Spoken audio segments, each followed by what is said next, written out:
Girl asks George Strait for milk and promises to pay him back when she grows up. What he answered changed her life. The Texas sun beat down mercilessly on the dusty streets of Cedar Creek, a town so small that most people would drive right through it without ever knowing its name. Population 732, according to the faded sign at the town limits, though everyone knew Mrs. Henderson had moved to Dallas last spring, making it 731. But nobody bothered to change the sign.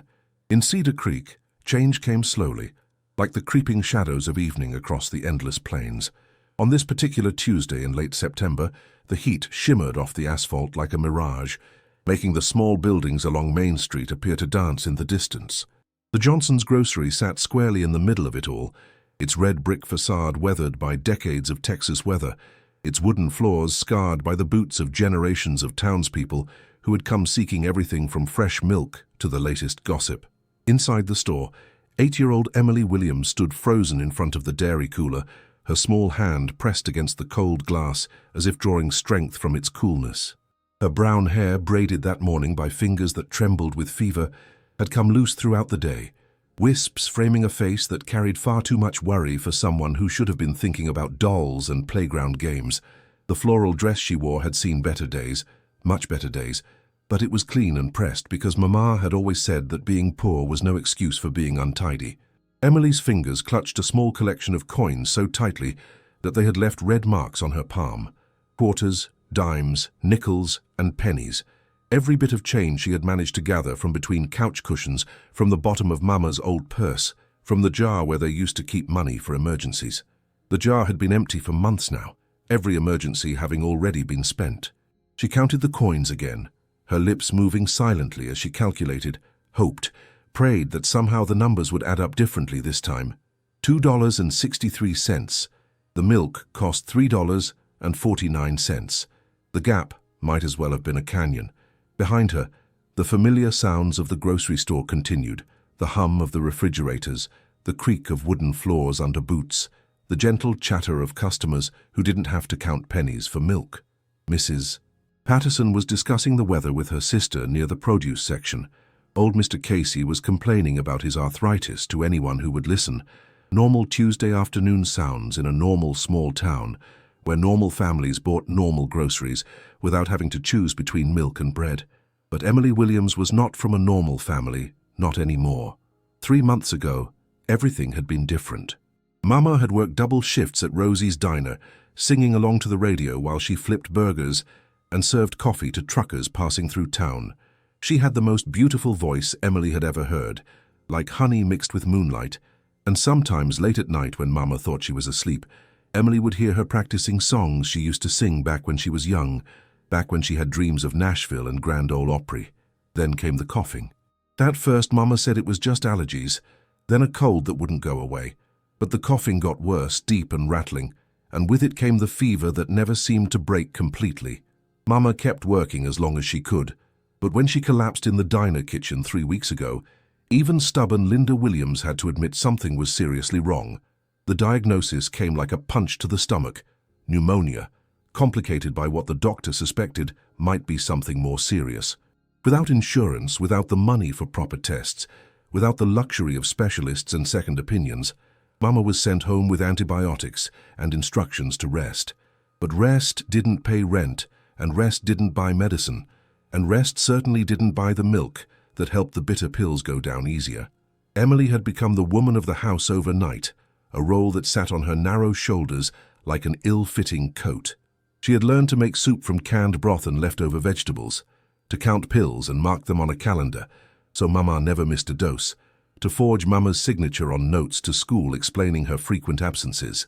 She had also learned the art of creative financing, searching for loose change with the dedication of an archaeologist, calculating which bills absolutely had to be paid and which could wait just a little longer. That's how she found herself here, standing in front of the dairy cooler at Johnson's grocery, willing the universe to somehow make $2.63 stretch into $3.49.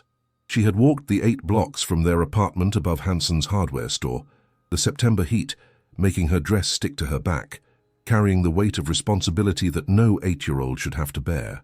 If you're watching our story from anywhere in the world, We'd love to know where you're tuning in from, and if this little girl's determination touches your heart the way it's touching ours, please take a moment to subscribe to our channel and let us know in the comments what you think Emily should do. Your support means the world to us as we share these incredible stories of human resilience and unexpected miracles. Emily took a deep breath and reached for the milk carton, her small hands barely able to grip it properly. She had made her decision. Mama needed this milk more than Emily needed her dignity. She would try to negotiate, to make a promise, to appeal to Mr. Peterson's better nature. Surely he would understand. Surely someone in this town would help a little girl whose mama was sick. The walk to the checkout counter felt like a journey across an ocean. Each step on the creaky wooden floor announced her presence, made her feel exposed, vulnerable. She could feel the eyes of other customers on her, and she wondered if they could tell just by looking that she didn't belong here, that she didn't have enough money, that she was about to embarrass herself in front of the whole town. Mr. Peterson, the head cashier, was a thin man in his 60s with kind eyes behind wire-rimmed glasses. He had worked at Johnson's for as long as anyone could remember, and he knew every family in Cedar Creek, knew their stories, their struggles, their secrets. When he saw Emily approaching with the milk carton clutched against her chest, his expression softened with understanding. "Well, hello there, Emily," he said gently, his voice carrying the slow drawl of East Texas. "How's your mama doing today?" "She's resting, Mr. Peterson," Emily replied, setting the milk on the counter with careful precision. "The doctor says she needs to drink lots of fluids with her medicine." Mr. Peterson nodded knowingly, his eyes taking in the child's determined expression, the way she stood straighter as if trying to make herself appear older, more capable. He had seen this look before, had watched children grow up too fast when circumstances demanded it. It broke his heart every time. Emily placed her collection of coins on the counter, arranging them in neat piles as if presentation might somehow make them worth more. "I have $2.63, she announced, with the formal tone of someone conducting serious business. "I know the milk costs $3.49, but I was hoping—" She paused, swallowing hard, and Mr. Peterson waited patiently while she gathered her courage. "I was hoping you might let me pay the rest later. I promise I'm good for it, Mr. Peterson. When I grow up and get a job, I'll come back and pay every penny I owe. You can write it down in your book. Emily Williams owes Johnson's Grocery 86 cents. I won't forget." The sincerity in her voice was heartbreaking. This wasn't a child trying to get something for nothing. This was a little girl who understood the weight of debt, who knew that promises mattered, who was willing to put her future self on the line for her mother's present need. "Mr. Peterson looked down at the coins, then back at Emily's hopeful face. He had worked retail long enough to know that extending credit was a dangerous precedent, especially in a small town where word traveled fast. Mr. Johnson, the store owner, had strict policies about payment, and for good reason. But looking at this child, seeing the desperation hidden behind her careful composure, he felt his resolve wavering. "Emily, honey," he began carefully, "you know I'd like to help you, but Mr. Johnson has rules about—" "What's going on here, Peterson?" The voice cut through the store like a blade, sharp and authoritative. Albert Johnson, the store's owner and Mr. Peterson's boss, emerged from the back office where he had been reviewing inventory reports. He was a man in his 50s, successful by Cedar Creek standards, with the kind of confidence that came from being one of the few people in town who never had to worry about making ends meet. Johnson's eyes took in the scene immediately. The small pile of coins, the milk carton, the child standing with the posture of someone preparing for battle. His expression hardened with the look of a man who had dealt with this situation before and had no patience for it. "I see what's happening here," Johnson said, his voice carrying across the store and drawing the attention of other customers. "Another Williams family sob story. Let me guess, not enough money again." Emily's cheeks flushed red, but she stood her ground, her small chin lifting defiantly. "My mama is sick, Mr. Johnson. She needs the milk for her medicine." "Your mama needs a job, not charity," Johnson replied coldly. "This is a business, not a welfare office. If you can't afford something, you don't get to have it. That's how the world works, little girl." The harshness of his words hung in the air like smoke. Other customers had stopped their shopping to watch the confrontation, some looking uncomfortable, others nodding in agreement with Johnson's stance. In a small town, everyone knew everyone else's business, and the Williams family's financial troubles were no secret. Emily felt tears prick at her eyes, but she refused to let them fall. She had promised herself she wouldn't cry, wouldn't give anyone the satisfaction of seeing her break down. Instead, she carefully scooped up her coins, her hands shaking slightly as she returned them to her pocket. "I understand, Mr. Johnson," she said quietly, her voice barely above a whisper. "Thank you for your time." She turned to leave, abandoning the milk on the counter, but something made her pause. Perhaps it was the weight of her mother's illness.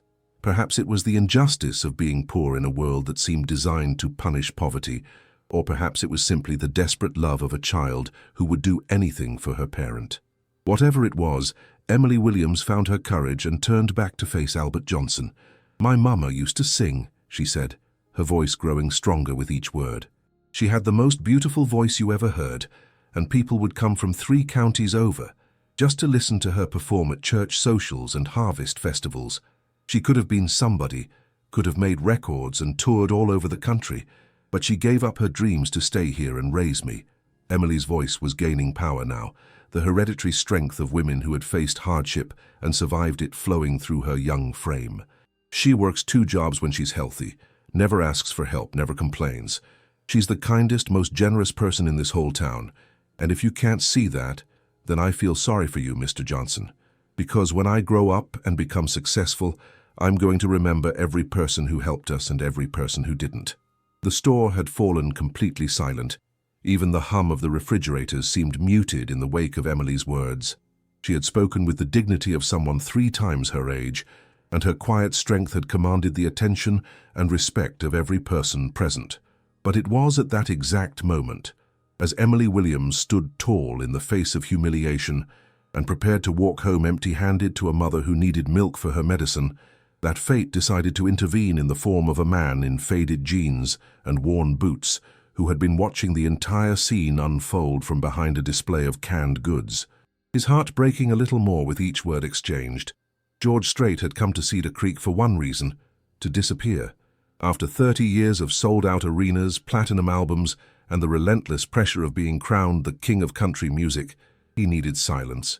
He needed space to breathe without photographers lurking behind every corner, without fans screaming his name, without the constant demands of an industry that had made him wealthy beyond measure, but had also cost him pieces of his soul along the way. The small cabin he had rented on the outskirts of town belonged to an old friend from his rodeo days, someone who understood the value of privacy and wouldn't go running to the tabloids about his famous guest. For the past 5 days, George had done nothing more exciting than sit on the porch, drink coffee, and remember what it felt like to be just a man instead of a brand.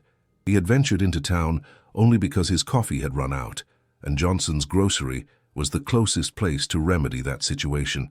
Dressed in his oldest jeans, boots that had seen more honest work than red carpets, and a baseball cap pulled low over his eyes, he looked like any other middle-aged rancher running errands. The disguise wasn't intentional. These were simply the clothes he felt most comfortable in, the clothes that reminded him of who he had been before the fame transformed him into something larger than life. George had been browsing the coffee aisle when he first heard the young voice at the checkout counter.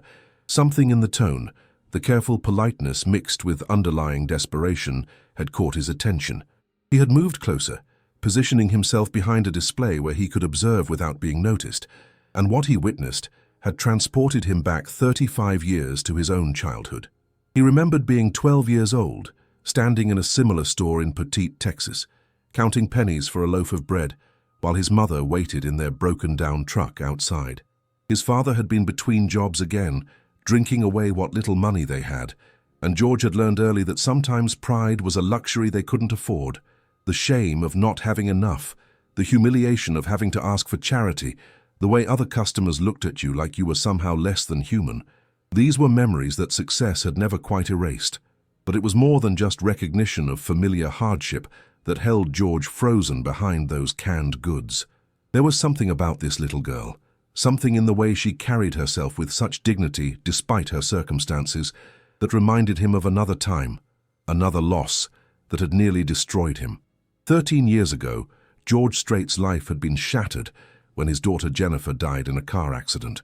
She had been 13 years old, full of dreams and laughter, with her whole life stretching out before her like an unwritten song. The grief had nearly ended his career, nearly ended his marriage, nearly ended him. He had withdrawn from the world, questioning everything he believed about fairness and purpose and the meaning of it all. Jennifer would have been 26 now, might have had children of her own. George often wondered what kind of woman she would have become, what causes she would have championed, what injustices she would have fought against. Jennifer had always been the one to bring home stray cats, to stand up for the underdog at school, to use her allowance to buy lunch for classmates who had forgotten their money. Watching Emily Williams defend her mother with such fierce loyalty, seeing her face Johnson's cruelty with the kind of courage that most adults never managed to summon, George felt something stir in his chest that had been dormant for years. It was as if Jennifer's spirit was whispering in his ear, telling him that some moments demand action, that some injustices cannot be allowed to stand. The conversation at the checkout counter was escalating, Johnson's voice growing harsher with each exchange. George watched Emily's small shoulders straighten, watched her prepare to walk away with nothing, and something inside him snapped. Not the explosive anger that comes from personal affront, but the quiet, determined fury that rises when you witness someone strong picking on someone defenseless. George Strait stepped out from behind the display of canned goods and walked toward the checkout counter with the measured gait of a man who had made his decision. His boots announced his approach on the wooden floor, and several customers turned to look at him. In the harsh fluorescent light of the grocery store, with his weathered face set in serious lines and his eyes focused with laser intensity on the scene unfolding before him, he looked like exactly what he was, a man who had lived enough life to know when to stand up and when to speak out. "Excuse me," he said, his voice carrying the quiet authority that comes from years of commanding attention in rooms full of powerful people. "I couldn't help but overhear this conversation." Johnson turned, clearly annoyed by the interruption. "This is a private matter between me and this customer, sir. Nothing that concerns you."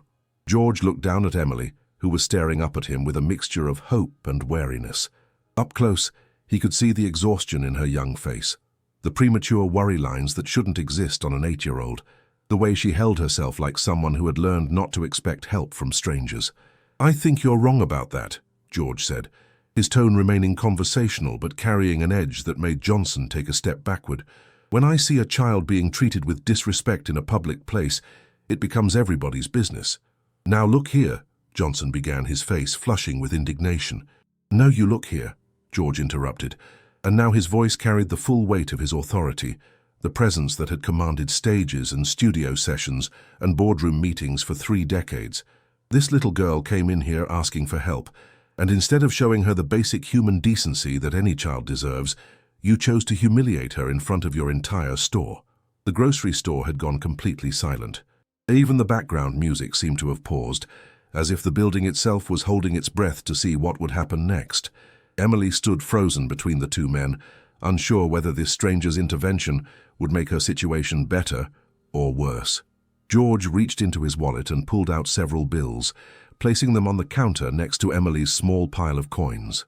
"I'll pay for the milk," he said simply, "and anything else she needs." "Sir, you don't understand," Mr. Peterson began, but George raised a hand to stop him.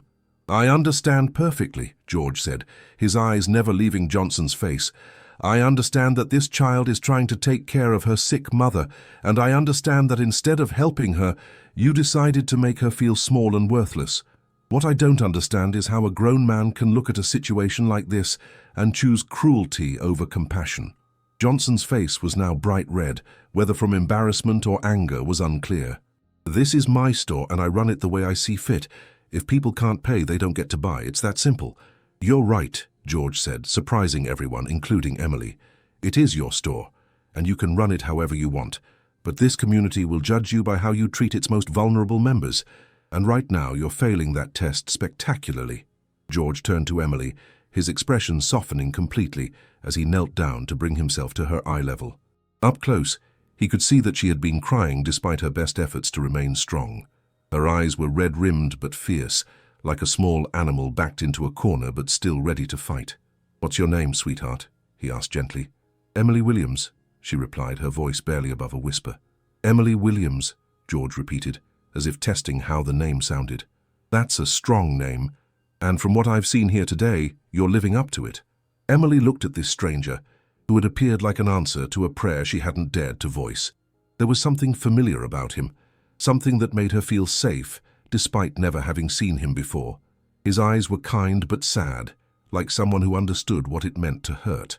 "Why are you helping me?" she asked, the question that had been burning inside her since he first stepped forward.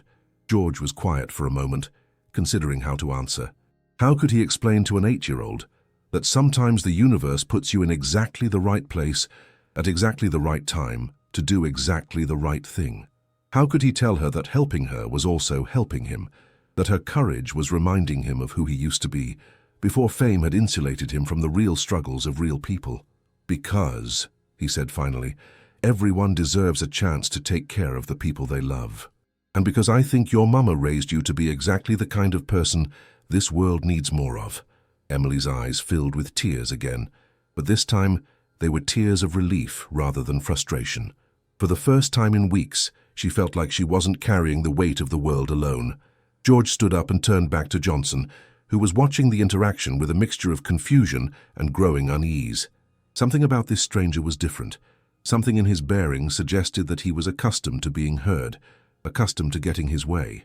"Now," George said, his voice returning to its businesslike tone, "my young friend here needs that milk, and I suspect she could use a few other things as well. Mr. Peterson, would you mind helping us gather some groceries? I think we can make sure the Williams family is well stocked for the next few weeks." Mr. Peterson nodded eagerly, clearly relieved that the tense situation was moving toward resolution. "Of course, sir. Emily, why don't you show me what your mama likes and we'll put together a nice selection."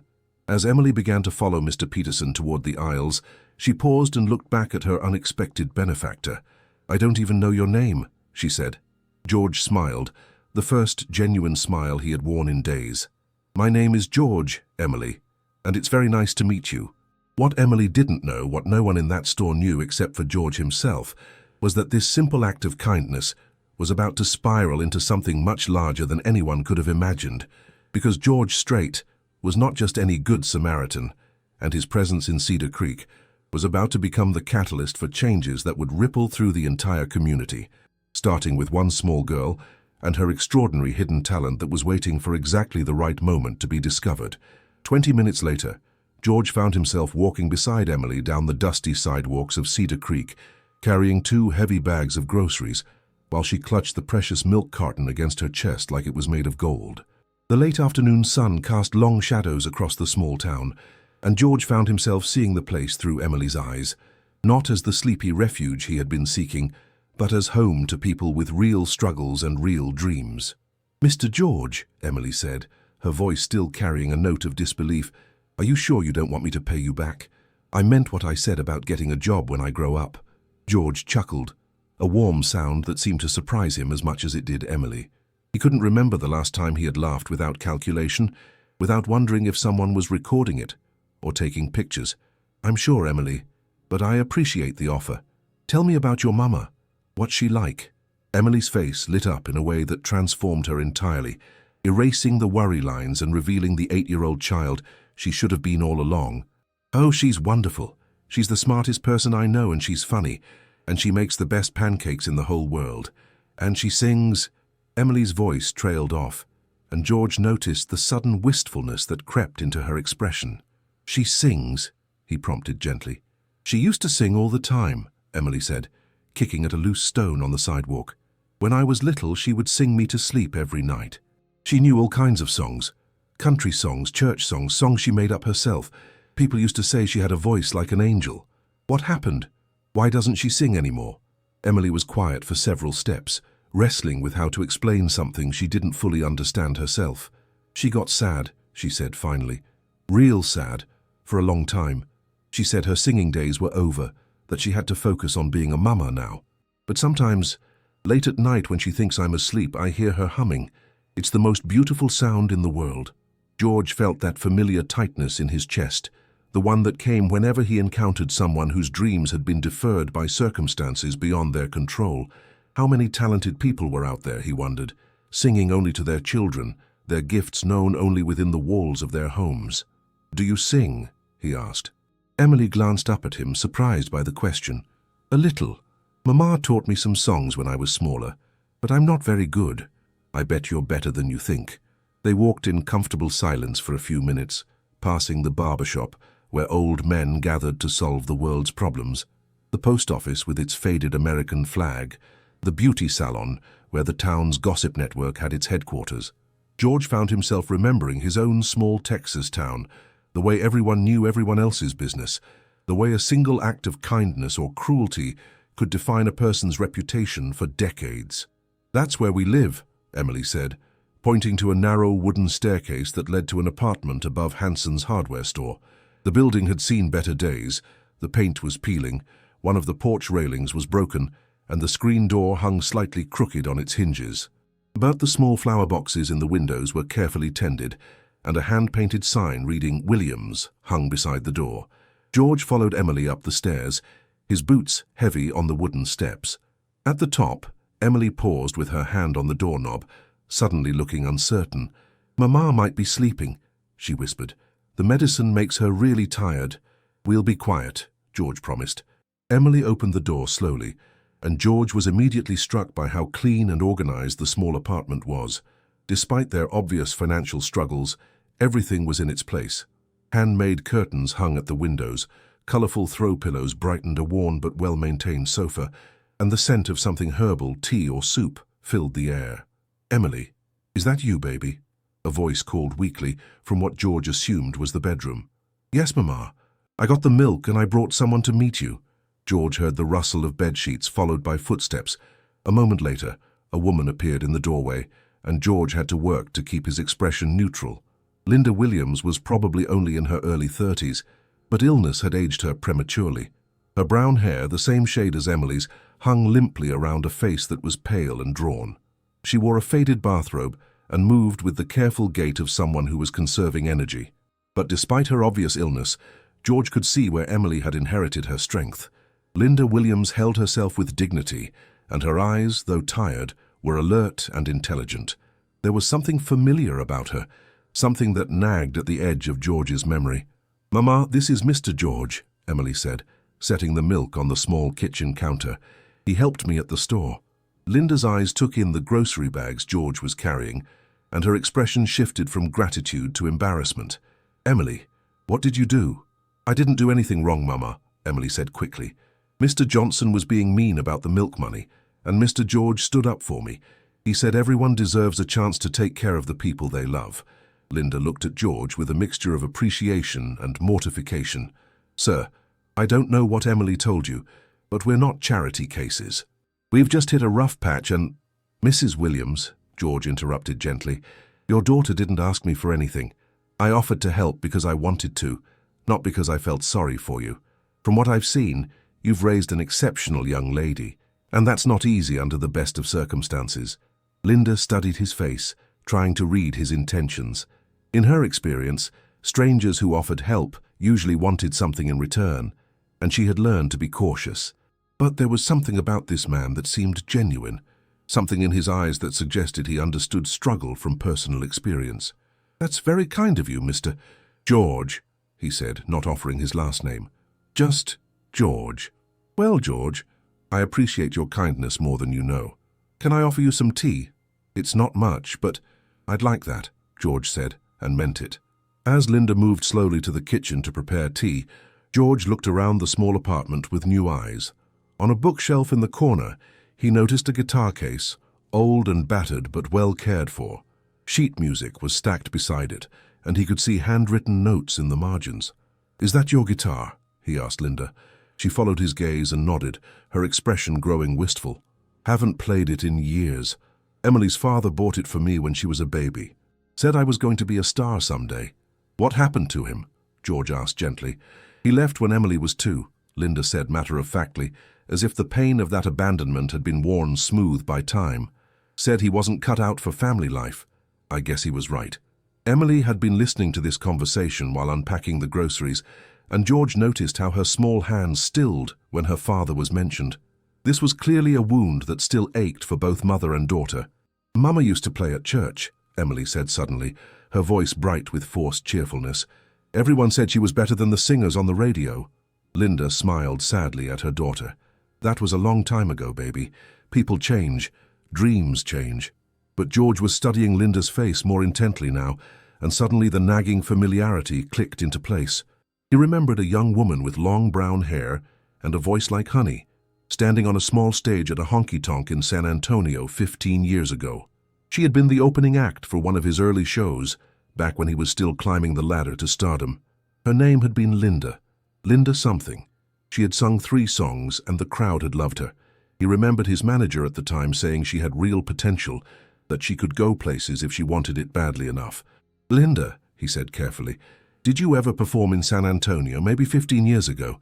Linda's hand froze halfway to the teapot, and she stared at him with sudden recognition dawning in her eyes. "Oh my God," she whispered. "I know who you are."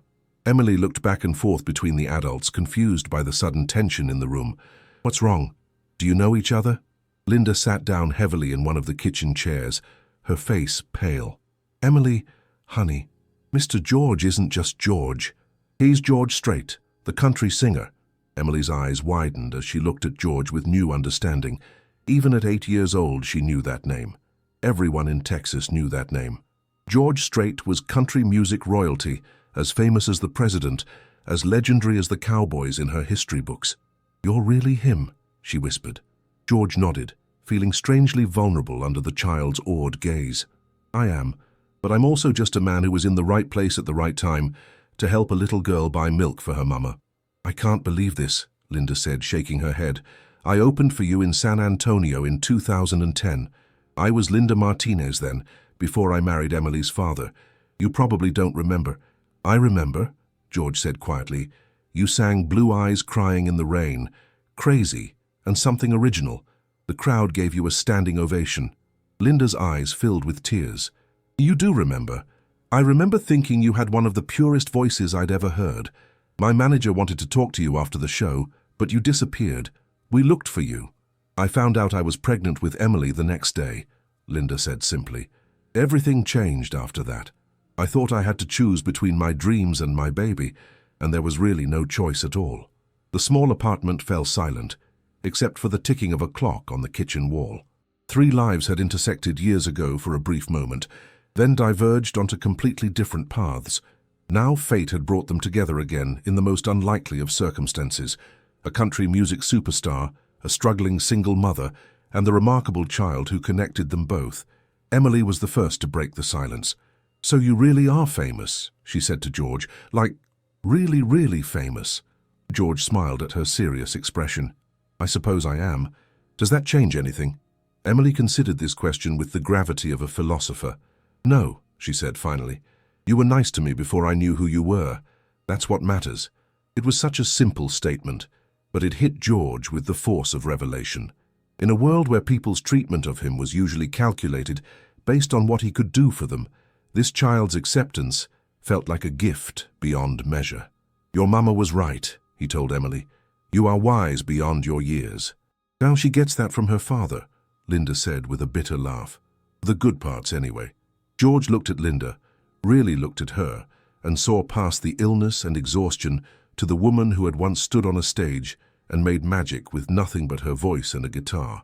That talent was still there, buried under years of responsibility and disappointment, but still there.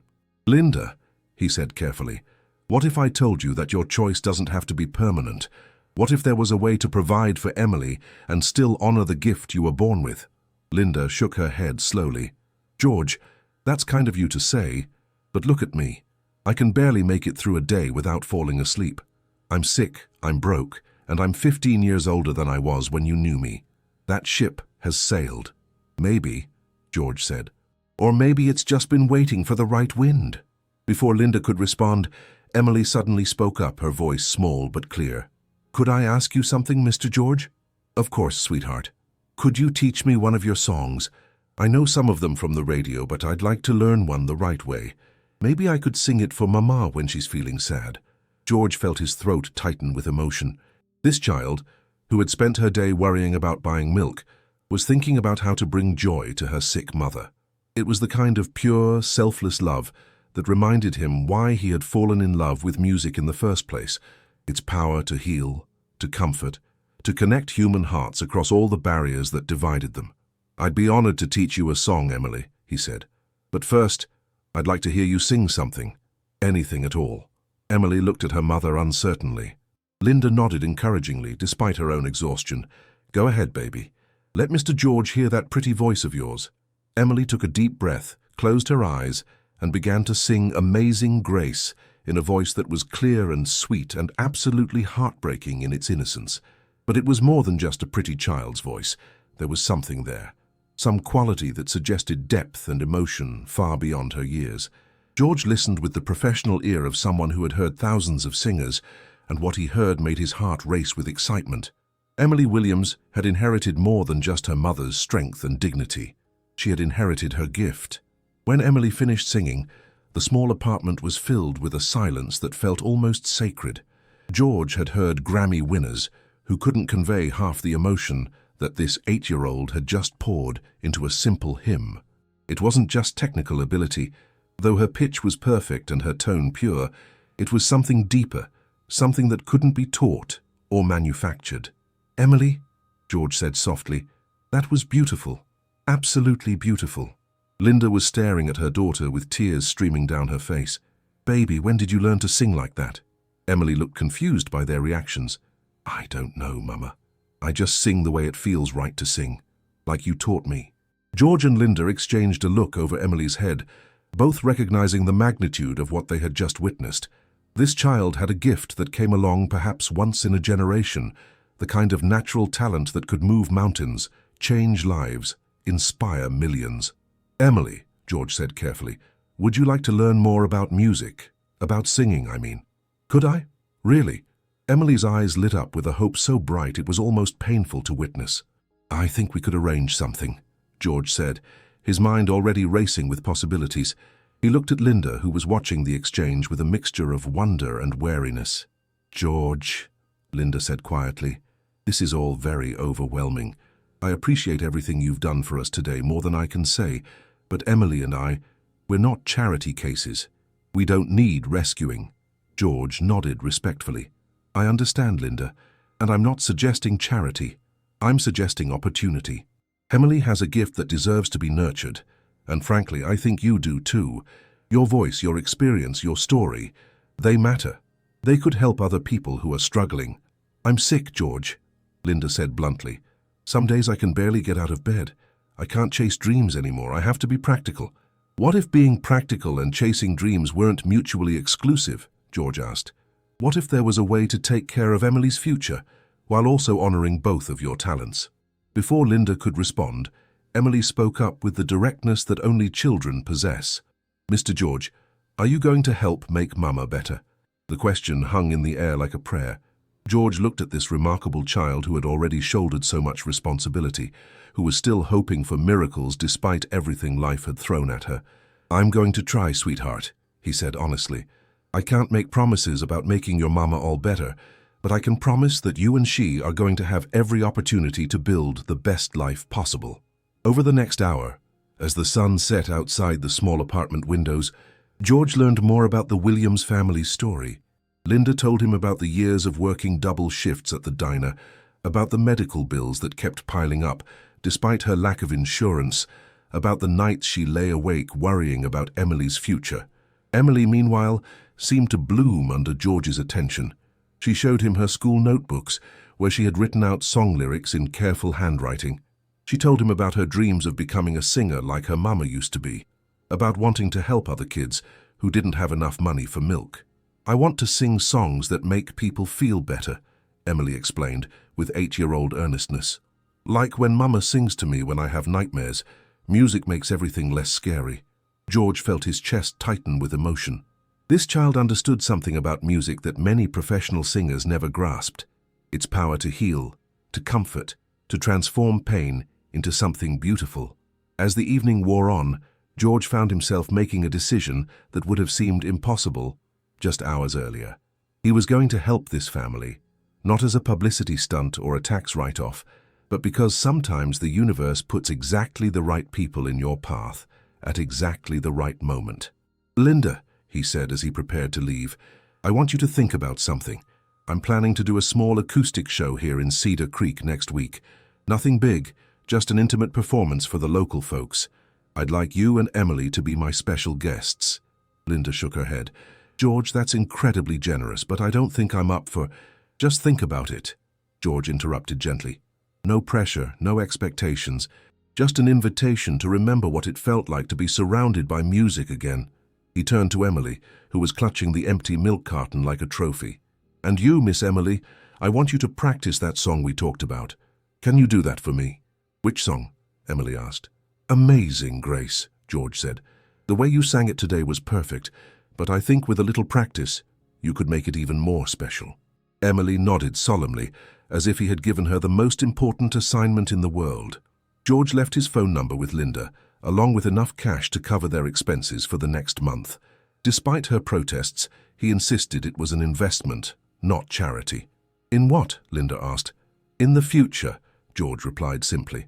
As George walked back through the quiet streets of Cedar Creek toward his cabin, he felt something he hadn't experienced in years: purpose.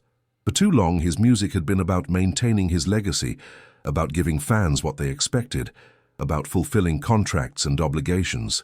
But tonight, he remembered why he had fallen in love with music in the first place. It was about connection. It was about taking the pain and joy and complexity of human experience and transforming it into something that could touch another person's heart. Emily Williams, with her pure voice and generous spirit, had reminded him of that truth. The next morning, George woke with a plan forming in his mind. He made several phone calls, to his manager, to his doctor friend in Nashville, to a few contacts in the music industry who owed him favors. By noon, he had set wheels in motion that would change multiple lives forever. His first stop was Johnson's Grocery.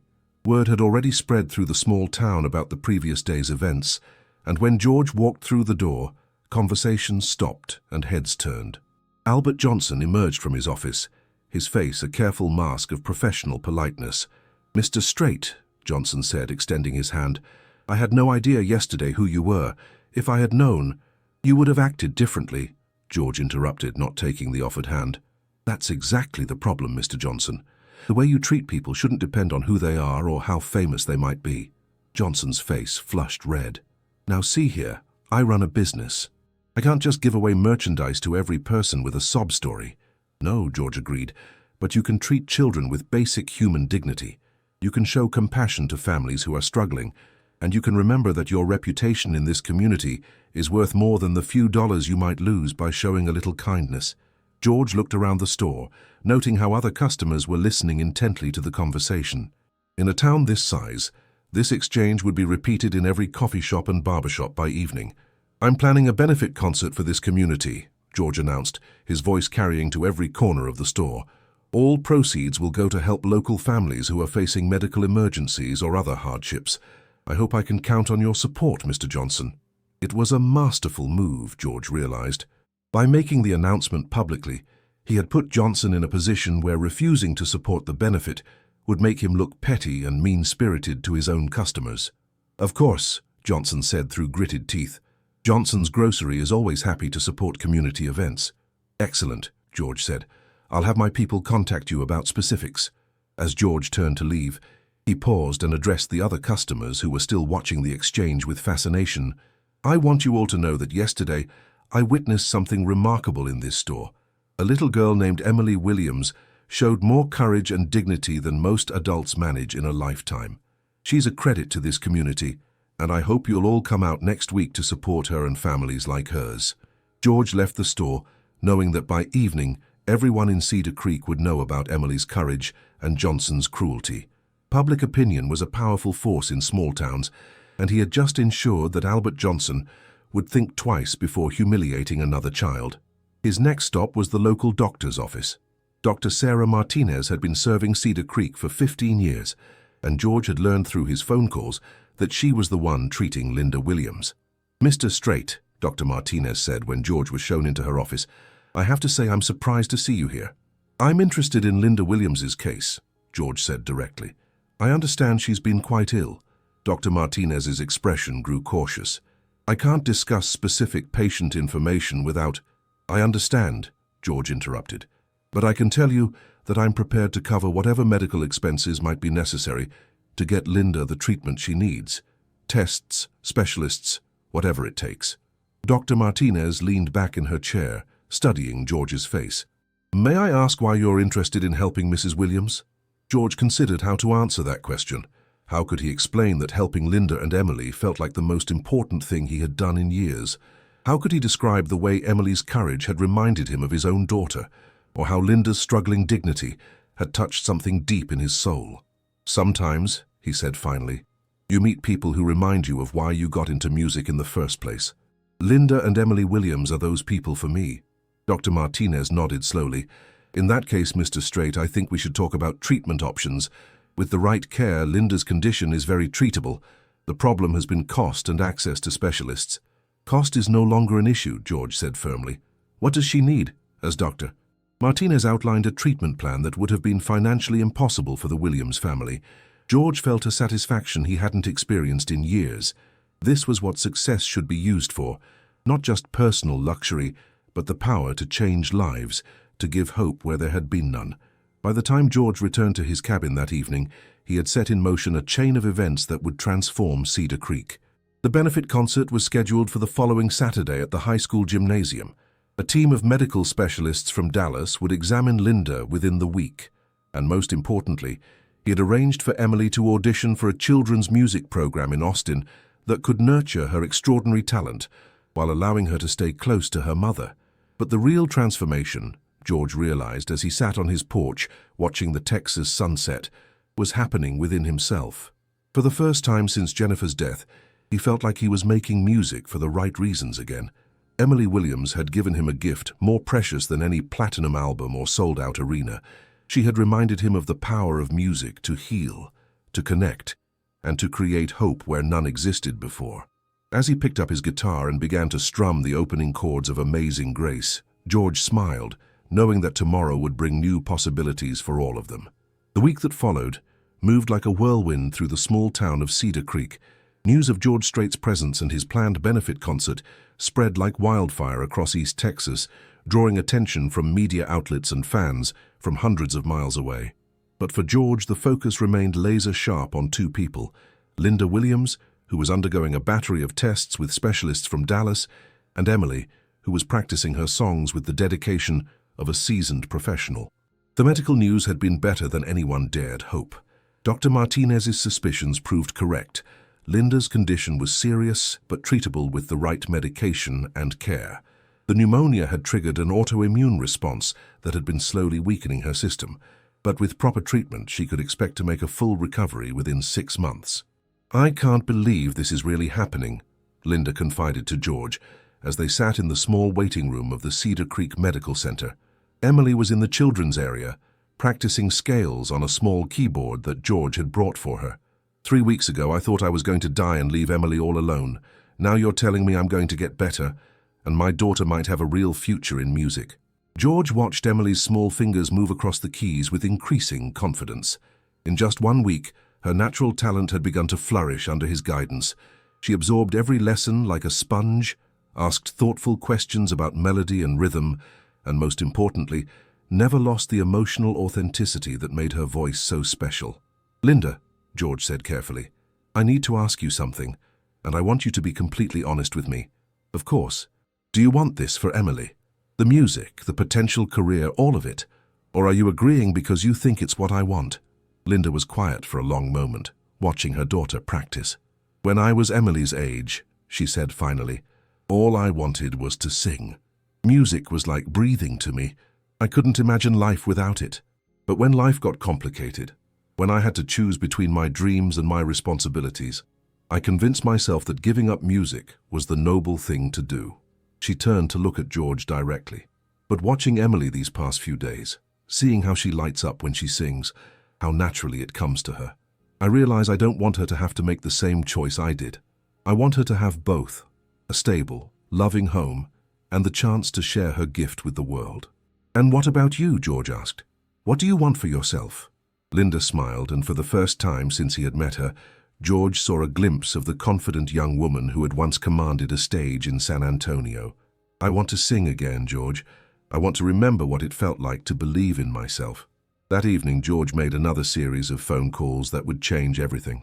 By morning, he had arranged for Linda to record a demo at a studio in Austin, for Emily to audition for a youth music program that would provide world-class training while allowing her to remain in Texas, and for both of them to perform at the benefit concert as his special guests. Saturday arrived with the kind of perfect Texas evening that made people fall in love with the state, warm but not hot, with a gentle breeze carrying the scent of wildflowers and the promise of rain later in the week. The Cedar Creek High School gymnasium had been transformed for the concert, with a professional stage and sound system that George's team had installed overnight. By 6 o'clock, 2 hours before the scheduled start time, the parking lot was already full with cars bearing license plates from across Texas and beyond. The story of George Strait's encounter with Emily Williams had captured national attention, and what had begun as a simple community benefit had grown into something much larger. Inside the gymnasium, George found Emily pacing nervously behind the makeshift backstage area, wearing a simple white dress that Linda had sewn for her during her recovery. The child who had faced down Albert Johnson with such courage was now trembling with stage fright. "What if I forget the words?" Emily whispered to George. "What if my voice cracks? What if everyone expects me to be better than I really am?" George knelt down to Emily's eye level, just as he had done in the grocery store a week earlier. "Emily, do you remember why you wanted to learn to sing?" "To make people feel better," Emily replied automatically. "Exactly, so tonight don't worry about being perfect. Don't worry about impressing anyone. Just think about that person out there who might be having the worst day of their life, who might need to hear your voice, to remember that there's still beauty in the world." Emily's trembling stopped, and her expression grew serious. "Like when Mama was so sick and I sang to her." "Exactly like that." As showtime approached, George took the stage alone for the opening of the concert.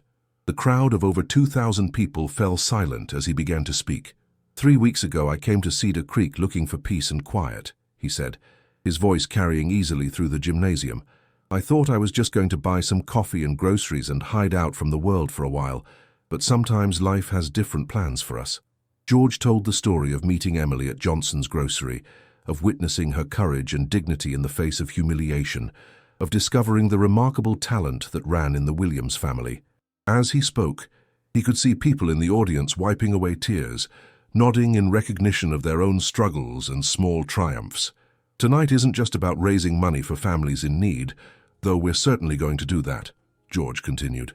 "Tonight is about remembering that every person in every small town has a story worth telling, a dream worth pursuing, and a dignity that deserves respect." George performed for 45 minutes, singing some of his biggest hits and several newer songs that seemed particularly appropriate for the intimate setting. But the real magic began when he invited Linda Williams to join him on stage. Linda walked out slowly, still regaining her strength but carrying herself with the poise of a born performer. She wore a simple blue dress that brought out her eyes, and her hair, now shining with health thanks to proper medical care, fell softly around her shoulders. 15 years ago, this woman opened a show for me in San Antonio," George told the audience. "She had 3 songs and a dream, and she sang with more heart than anyone I'd heard in years. Life took her in a different direction after that, but tonight, she's reclaiming her voice." Linda stepped up to the microphone, and for a moment, George could see the fear in her eyes. Then she looked out at the audience, saw the faces of her neighbors and friends, saw Emily watching from the side of the stage with absolute confidence in her mother's ability, and something clicked into place. She began to sing Blue Eyes Crying in the Rain, the same song she had performed 15 years earlier. But now her voice carried the weight of experience, of loss and recovery, of a mother's love and a dreamer's persistence.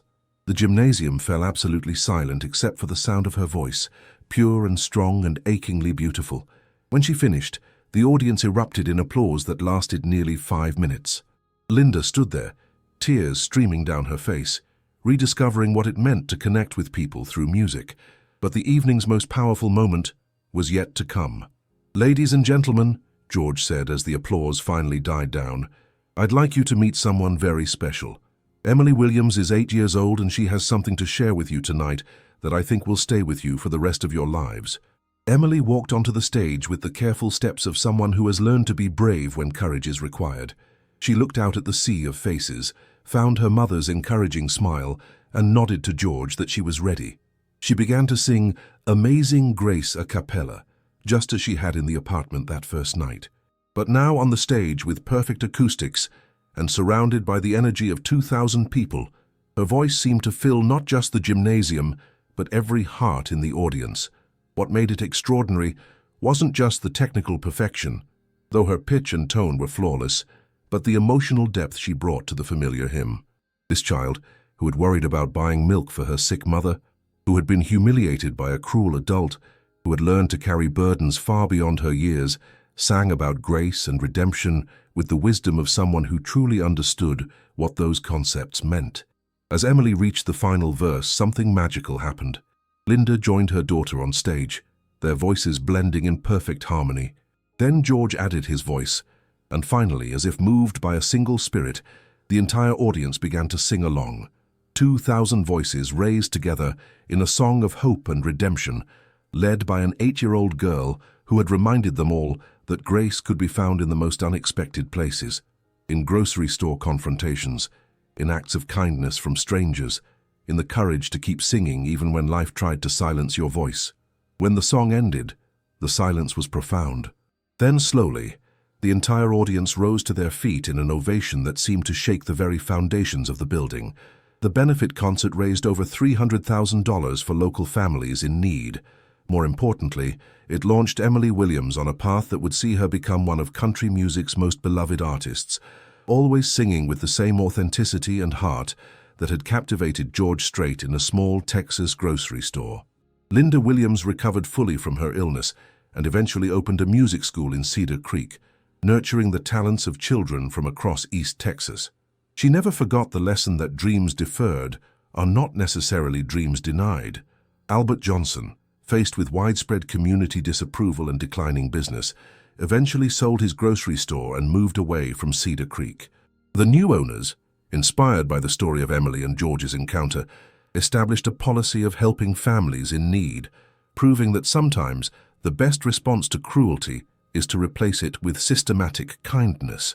And George Strait, he found what he had been searching for in Cedar Creek, not escape from his purpose but a rediscovery of it. He continued to perform and record, but with a renewed understanding of music's power to heal, to inspire, and to connect human hearts across all barriers.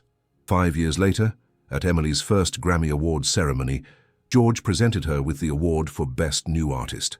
In her acceptance speech, Emily thanked her mother, her community, and Mr. George, who taught me that sometimes the most important moments in our lives happen when we're just trying to buy milk for someone we love. The story of the milk miracle became legend in Cedar Creek and beyond, a reminder that grace can appear in the most ordinary moments, wearing faded jeans and carrying grocery bags, ready to transform lives with nothing more than the willingness to see dignity where others see only problems, and to recognize that every person, no matter how small, no matter how struggling, carries within them the capacity for extraordinary things. In the end, Emily Williams learned that her mother had been right all along. Music really could make everything less scary, and sometimes, if you were very lucky and very brave, it could even make impossible dreams come true.